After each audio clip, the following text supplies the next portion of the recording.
Assalamu alaikum everyone, my name is Vaisam and then you're watching Hashtags.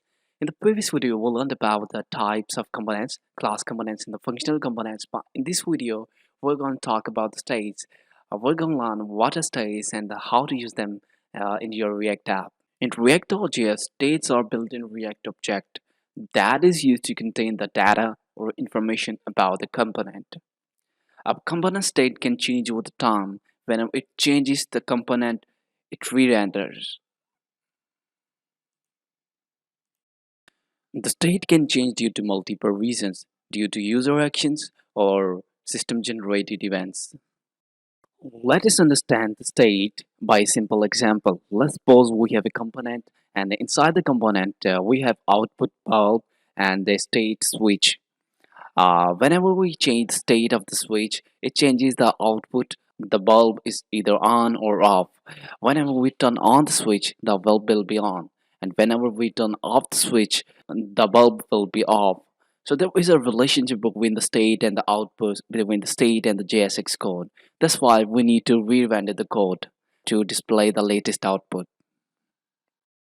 Let me give you another example of the state to understand the state concept in the web.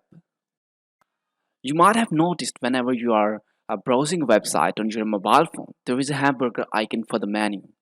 When you click it, it pops up the menu, and then there is another icon, the cross icon. When you click it, it turns off the menu. And let us understand it by the state. There is a state, visibility state, and its value is set to false by default. And when you open the website, the visibility value is set to false. And when you click on the hamburger icon, its visibility value is set to true. That's why you see the menu. And when you click on the cross icon, again, it set the value of the visibility to false. That's why the menu is hidden. I hope you guys have an idea of the class components and the functional components, because the method to define the states inside the class component and the functional component is quite different. Let's understand the states with the class components first. Let's jump into our code editor and create a class component called car. We'll need to define a constructor in order to define the states. Inside the constructor, I'll call the super method, and then I'll type this dot state and assign it an object. The object should have key value pairs, and there can be multiple values. But I need to define the two, the car name and the car color. So I'll write car, and its value is belly, and I'll define the color, and its value is blue. Now let's write the render method, and inside the render method we'll be returning the h1 tag, and we'll write this car, and in order to access the state value, we'll write curly braces, this dot state, and then the state value's name, and that is car. This dot state dot car. The car is belly, and now we'll write and its color is again curly braces, this dot state dot color, and its color is blue. Let's import that component into our app.js file and then open the terminal and type npm start to start the project. Let's check our web browser now.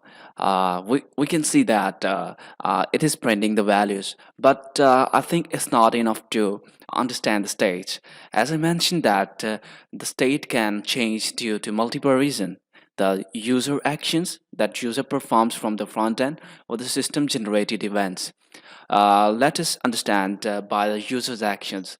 We're gonna add a button which when user clicks, it changes the color. Let's go back to our code editor and make the changes inside the car component.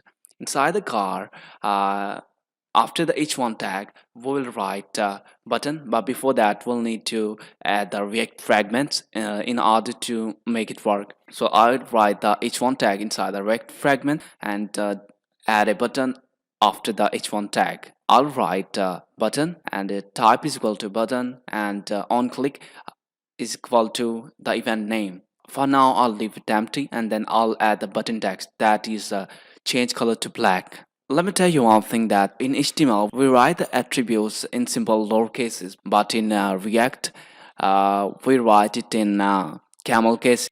So either it is the class name or on click or on change event. It will be in camel case. I'll write on click. On the on click event, we're gonna change the state value. So I will define another method called change color. Inside the change color, we're gonna change the value. So change color is equal to arrow function, and we're gonna set the state's value to black. So we'll write this dot set state and the key value for the color, and we will pass it a object with a key value pair. On the left we'll write color and on the right we'll write black. You can notice that when we define the state it was simple state object, but when we're changing the state's value we're actually setting it by using the set state method. Now let's go back to our web browser and check the changes. When we click on the button it actually changed the color. Also it re-renders the component. I hope now you guys have an idea of the class components in the states, how to use the states with the class components. Now it's time to learn about the functional components. I'll jump into my code editor and create a component called the motor car.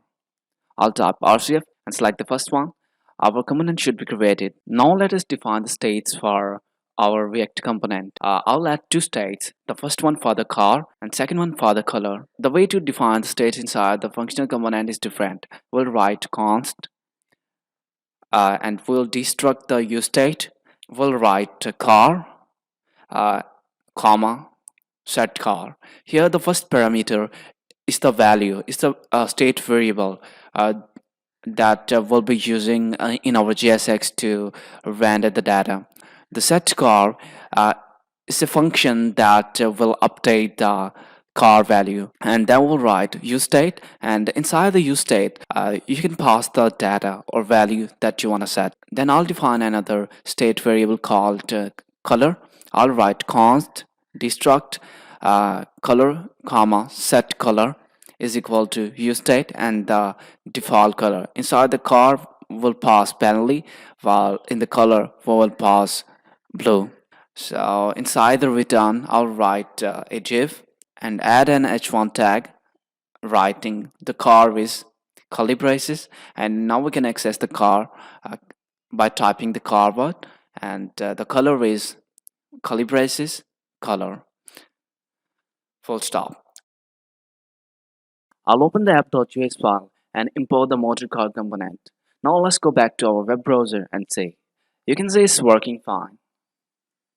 Now let me define a button, and then I'll add a text for it, change the color to black, and then we will define an on click method. On click is equal to, I'll pass it an arrow function, and inside the arrow function we can directly set the state variable without defining another function.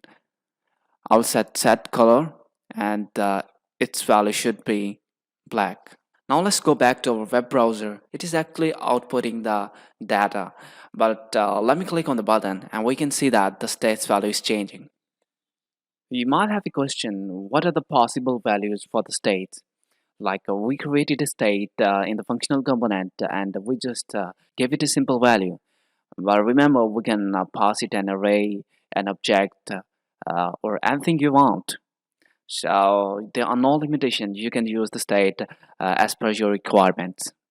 I hope you guys have the idea of states now. In the next videos, we'll be learning about the props and some more concepts in the upcoming videos. So stay tuned, and if you have any question, you can join my Discord community for discussion, or you can also put your question in the comments. I'll try my best to answer you as soon as possible. Till that, take care. Allah Hafiz.